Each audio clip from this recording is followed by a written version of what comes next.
नमस्कार, स्वागत है आप सभी का। इंडिया न्यूज देख रहे हैं आप। मैं हूं आपके साथ पराग गुप्ता। एक नजर फटाफट खबरों पर। संयुक्त किसान मोर्चा हरियाणा की बैठक हुई। संयुक्त किसान मोर्चा के सदस्य सरदार जसबीर भाटी ने सरकार पर वादा खिलाफी का आरोप लगाया। सरदार जसबीर सिंह भाटी ने कहा कि सरकार ने एमएसपी दर्ज केस वापसी को लेकर वादा खिलाफी की है। उन्होंने कहा कि 31 जनवरी को जिला स्तर पर सरकार के खिलाफ फिर से प्रदर्शन करेंगे। उन्होंने बताया कि अभी तक ना एमएसपी कमेटी को लेकर चर्चा। संयुक्त किसान मोर्चा सरकार ने कोई बातचीत की। 5 राज्यों के चुनाव में बीजेपी का विरोध करेंगे। सदस्य जसबीर भाटी ने बताया कि जो भी किसान संगठन राजनीति करेगा वो संयुक्त किसान मोर्चा का हिस्सा नहीं रहेगा। रतिया में भारतीय किसान यूनियन खेती की महापंचायत हुई, जिसमें खेती बचाओ के बैनर तले किसानों की बातचीत हुई।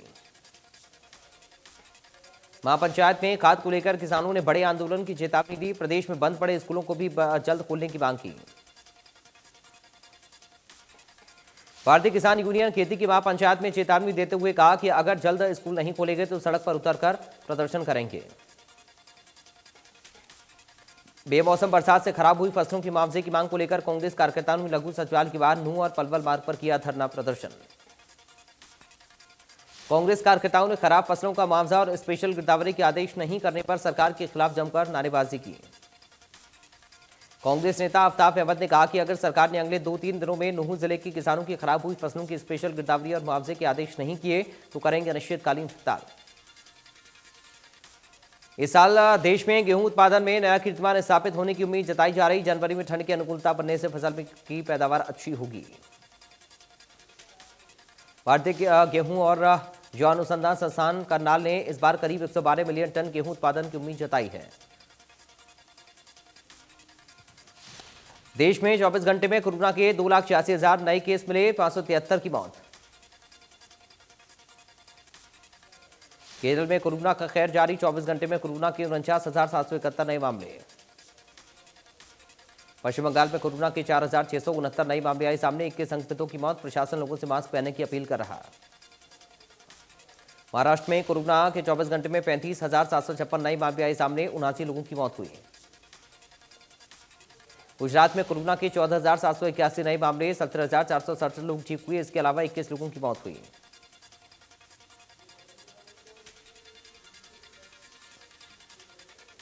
दिल्ली में कोरोना नियमों को लेकर हुई डीडीएमए की समीक्षा बैठक में वीकेंड कर्फ्यू, बाजारों के लिए ऑड इवन नियम खत्म करने का निर्णय लिया गया, लेकिन नाइट कर्फ्यू जारी रहेगा। दिल्ली में लगातार घटते कोरोना के मामले और कम होती संक्रमण दर को ध्यान में रखते हुए दिल्ली आपदा प्रबंधन प्राधिकरण की बैठक में फैसला लिया गया। दिल्ली में बार और रेस्टोरेंट 50% सीट क्षमता के साथ खुल सकेंगे। 50% क्षमता के साथ सिनेमा हॉल खुलेंगे। दिल्ली के सरकारी ऑफिस 50% क्षमता के साथ खुलेंगे। देश की राजधानी दिल्ली में बुधवार को कोरोना के 7,498 नए मामले आए सामने। साथ ही कोरोना के 29 मरीजों की जान गई। राज्य में संक्रमण दर 10.59%। गुजरात में कोरोना वायरस के 14,781 नए मामले। 24 घंटे में 21 लोगों की मौत हुई। एक्टिव केस की संख्या 1,28,192। असम में कोरोना वायरस संक्रमण के 1,951 नए मामले आए सामने। पिछले 24 घंटे में कोविड से 21 लोगों की मौत हुई। हरियाणा में कोरोना के बीच दुकानें खुलने का वक्त बढ़ गया है। पहले शाम 6 बजे तक दुकानें बंद करने का आदेश था, तो अब शाम 7 बजे तक दुकानें बंद करने का आदेश है। महामारी अलर्ट सुरक्षित हरियाणा को 10 फरवरी तक बढ़ाया गया। हालांकि नाइट कर्फ्यू और नियमों में कोई भी अभी ढील नहीं है। रात 11 बजे से सुबह 5 बजे तक नाइट कर्फ्यू रहेगा।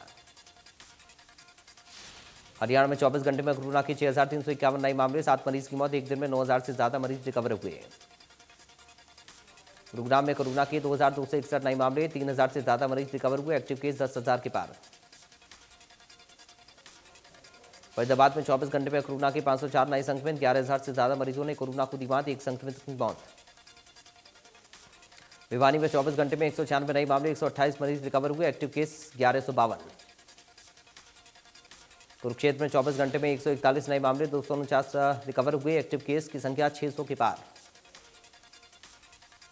सोनीपत में 24 घंटे में कोरोना के 391 नए मामले आए सामने। 590 मरीज रिकवर हुए। एक्टिव केस 2,000 के पार। कैथल में कोरोना का कहर जारी। 24 घंटे में 147 नए मामले। 144 रिकवर हुए। एक्टिव केस 1,000 के पार। हिसार में कोरोना का कहर जारी, 24 घंटे में 373 नए मामले आए सामने, 355 मरीज रिकवर हुए, एक्टिव केस 1500 की पार। करनाल में कोरोना का कहर जारी, 24 घंटे में 189 नए मामले, 386 मरीज रिकवर, एक्टिव केस 2000 के पार।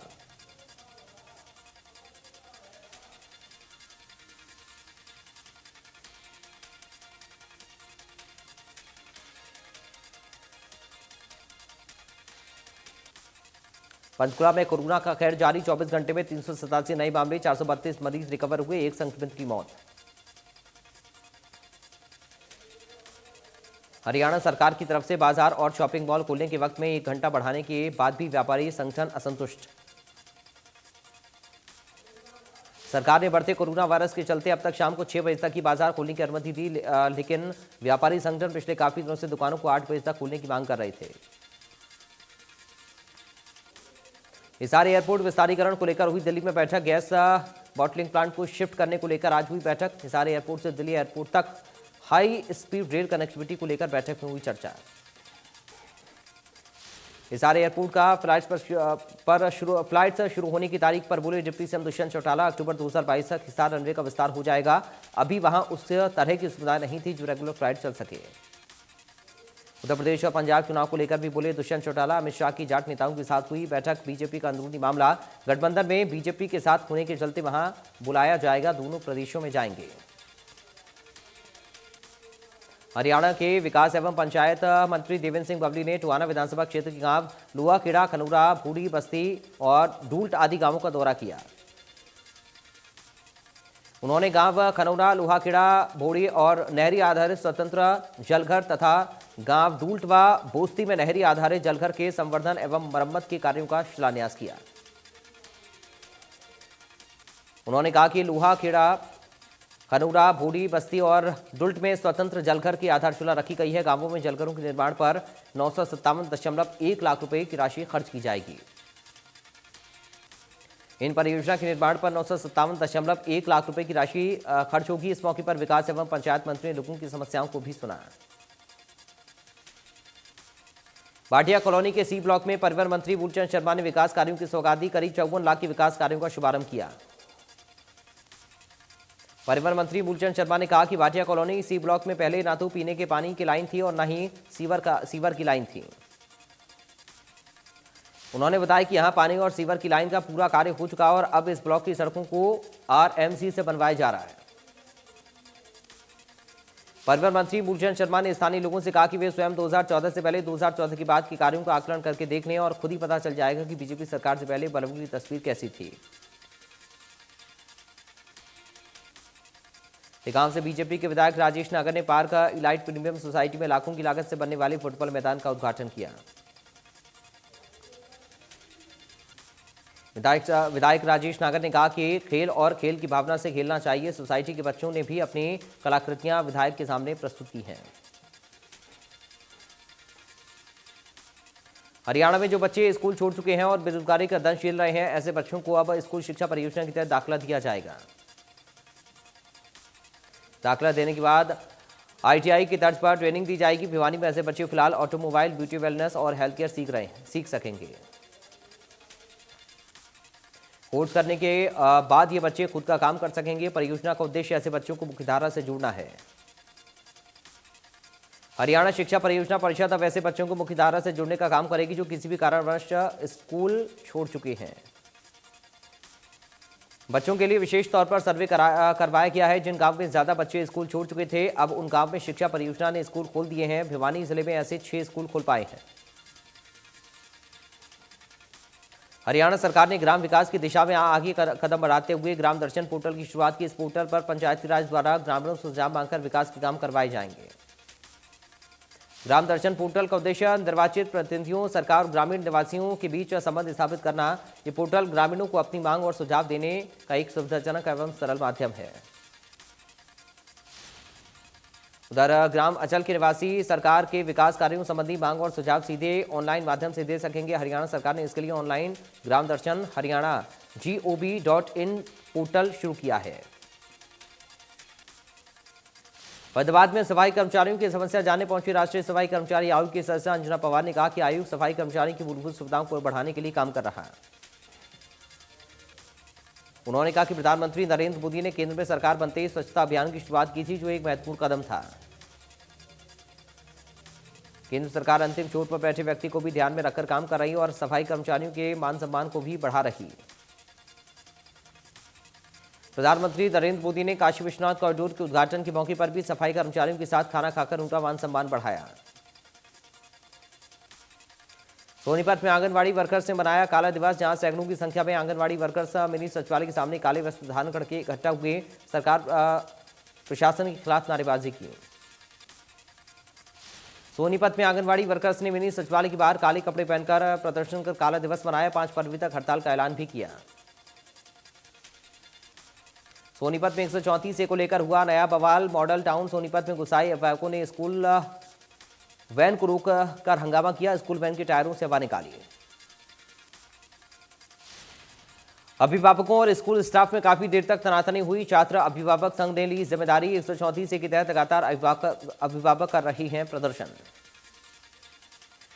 134 के तहत बच्चों को एडमिशन नहीं मिलने से लगातार अभिभावक को एडमिशन को लेकर चक्कर काटने पड़ रहे हैं। एडमिशन को लेकर अभिभावक परेशान नजर आ रहे हैं। अभिभावकों का यह कहना है कि गोहाना एसडीएम समेत शिक्षा विभाग में 1.5 महीने से चक्कर काट रहे हैं, कहीं भी कोई सुनवाई नहीं हो रही है। उन्होंने सरकार और प्रशासन पर आरोप लगाते हुए कहा कि सरकार प्रशासन की तरफ से लागू की गई नीति कोई स्कूल संचालक लागू नहीं होने दे रहे हैं। करनाल में स्पा सेंटर्स की आड़ में देह व्यापार का भंडाफोड़। पुलिस ने की स्पा सेंटर में रेड। पिछले लंबे समय से चल रहा था देह व्यापार का धंधा। स्पा सेंटर में मादक चीजें बरामद हुई हैं। शराब की बोतलें मिली हैं, बियर की बोतलें मिली हैं। फिलहाल सभी हिरासत में लिए गए युवक युवतियों को मेडिकल के लिए रेफर किया गया। नो पुलिस को मिली बड़ी कामयाबी। हरियाणा और राजस्थान में वांछित बदमाश वसीम उर्फ चट को अवैध हथियार के साथ गिरफ्तार किया। सुधीर तनेजा डीएसपी ने बताया कि पुलिस अधीक्षक नूह वरुण सिंगला के नेतृत्व में जिला पुलिस की एक विशेष अभियान अवैध हथियार धारकों की धरपकड़ के संबंध में चलाया गया। धुंध के कारण विजिबिलिटी कम होने के चलते दिल्ली पडलल नहर में गिरी स्कॉर्पियो गिरने से बड़ा हादसा हुआ। 5 युवक सुरक्षित, 1 युवक गाड़ी समेत लापता। बताया जा रहा है कि जींद के गांव अलेवा खांडा से स्कॉर्पियो में सवार होकर 5 लोग यूपी के मुरादनगर जा रहे थे। जब वे गांव सिवाहा के पास नहर पुल पर पहुंचे तो वहां बहुत ज्यादा कोहरा होने की वजह से गाड़ी अनियंत्रित होकर पुल से नीचे नहर में जा गिरी। फैजाबाद के सूर्यविहार पार्ट 2 इलाके में एक पेंट के गोदाम में आग लग गई। इतनी भयंकर थी आग कि दुकान में रखा सारा सामान जलकर राख। उधर आग की सूचना मिलते दमकल कर्मचारी 3 गाड़ियों को लेकर मौके पर पहुंचे, आग पर काबू पाया। हालांकि किसी जान का नुकसान नहीं हुआ है। बल्लभगढ़ के मुझेड़ी गांव में एक 30 साल के शख्स की गोली मारकर हत्या। सूचना मिलते पुलिस मौके पर पहुंची, शव को कब्जे में लिया। मृतक के भाई का ये कहना है कि मृतक की किसी से दुश्मनी नहीं थी। फिलहाल पुलिस ने हत्या का मामला दर्ज किया है, आगे की कार्रवाई जारी है। पतंगबाजी में इस्तेमाल होने वाला चाइनीज मांझा बच्चों के लिए मुसीबत बन रहा। देश में रोक के बावजूद चाइनीज मांझे की बिक्री जारी है। चाइनीज मांझा लोगों के लिए मुसीबत का सबब बन रहा है। हांसी में 12 साल का बच्चा गली में खेल रहा था, तभी चाइनीज मांझा उसके पांव से लिपट गया। टांग में लग जाने से उसकी नस कट गई। पानीपत के शाहपुर गांव में हरियाणा रोडवेज सोनीपत डिपो की बस और ट्रक की टक्कर हो गई। हादसे में एक व्यक्ति की मौत हो गई, जबकि 7 लोग गंभीर घायल।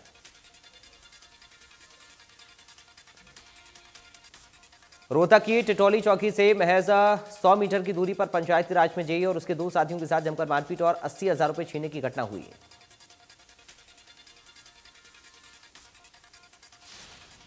उधर कार सवार 5 आरोपियों ने मेन रोड पर करीब आधे घंटे तक तीनों युवकों के साथ मारपीट की। फिलहाल पुलिस मामला दर्ज कर आगे की कार्रवाई शुरू कर दी है। फतेहाबाद के बदमाशों के हौसले बुलंद, जहां घर के बाहर बैठी एक बुजुर्ग महिला के गले से सोने की चेन छीनने का मामला आया सामने। बाइक सवार 2 बदमाशों ने बुजुर्ग महिला के गले से चेन छीनी। पूरी वारदात सीसीटीवी कैमरे में कैद हो गई। फिलहाल पुलिस ने मामला दर्ज कर लिया है। देश के कई हिस्सों में कड़ाके की ठंड पड़ रही है। दिल्ली एनसीआर समेत पूरे उत्तर भारत में सर्दी का सितम जारी। दिल्ली में ठंड ने पिछले 9 साल का रिकॉर्ड तोड़ दिया। मौसम विभाग ने अनुमान जताया कि दिल्ली में आने वाले दिनों में शीतलहर जारी रहेगी। मौसम विभाग के मुताबिक 2013 के बाद इस साल दिल्ली में इतनी भयंकर ठंड पड़ी है, इससे पहले बारिश का रिकॉर्ड भी टूटा था। हिमाचल प्रदेश में बर्फबारी का दौर जारी। इस दौरान प्रदेश में 417 सड़कें, 253 बिजली ट्रांसफार्मर ठप पड़े हैं। 106 पेयजल योजनाएं भी प्रभावित चल रही हैं। कुल्लू, किन्नौर, लाहौल, चंबा और शिमला जिले में लोगों की मुश्किलें बढ़ गई हैं। हिमाचल में सबसे ज्यादा 152 सड़कें लाहौल स्पीति जिले में बंद हैं। शिमला में 115, चंबा जिले में 53 सड़कें ठप हैं। रोहतांग समेत प्रदेश के अन्य उच्च पर्वतीय भागों में फिर से बर्फबारी हुई। शिमला में भी हल्की बर्फबारी और बारिश दर्ज की गई। परिणाम और ग्रुप डी। उधर आरआरबी एनटीपीसी के सीबीटी 1 के परिणाम और ग्रुप डी परीक्षा 2 टायर में होने के कारण छात्रों का उग्र प्रदर्शन। छात्रों को भड़काने के आरोप में पटना वाले खानसर पर एफआईआर दर्ज हो गई। पुलिस ने बताया कि पकड़े गए अभ्यर्थियों ने भी उनका नाम लिया था। 1.2 लाख करोड़ रुपए की देश की एविएशन इंडस्ट्री के लिए इस साल बड़ा बदलाव हुआ। सरकारी कंपनी एयर इंडिया 27 जनवरी 2022 से प्राइवेट हो गई है। टाटा सन्स ने आधिकारिक तौर पर एयर इंडिया को टेक ओवर कर लिया है। टाटा देश की दूसरी बड़ी एयरलाइन बन गई है। एयर इंडिया के हैंडओवर से पहले टाटा सन्स के चेयरमैन पीएम नरेंद्र मोदी से मिले। उन्होंने कहा कि एयर इंडिया को टेक ओवर करने की प्रक्रिया आज पूरी कर ली गई है। ये डील अब बंद हो चुकी है। इसका पूरा शेयर टेलेस प्राइवेट लिमिटेड को ट्रांसफर किया जा चुका है। इसके बाद चंद्रशेखरन ने कहा कि हम इस डील से काफी खुश हैं कि एयर इंडिया टाटा ग्रुप के पास आ गई है। हम अब एक वर्ल्ड क्लास की एयरलाइंस बनाने के लिए काम करेंगे। मेरी पहली फ्लाइट एयर इंडिया की थी। कांग्रेस नेता राहुल गांधी ने ट्विटर पर चिट्ठी लिखकर आरोप लगाया कि ये माइक्रो ब्लॉगिंग प्लेटफॉर्म सरकार के दबाव में काम कर रहा है। राहुल गांधी के अनुसार अगस्त 2021 में उनके अकाउंट को कुछ दिनों के लिए ब्लॉक किए जाने के बाद उस पर फॉलोअर्स की संख्या का बढ़ना एक तरह से रुक गया है। मीडिया में आई रिपोर्ट्स के मुताबिक राहुल ने ट्विटर के सीईओ पराग अग्रवाल को चिट्ठी लिखी। राहुल गांधी ने इसमें आरोप लगाया कि वे प्लेटफॉर्म प्रधानमंत्री नरेंद्र मोदी के दबाव में काम कर रहा है।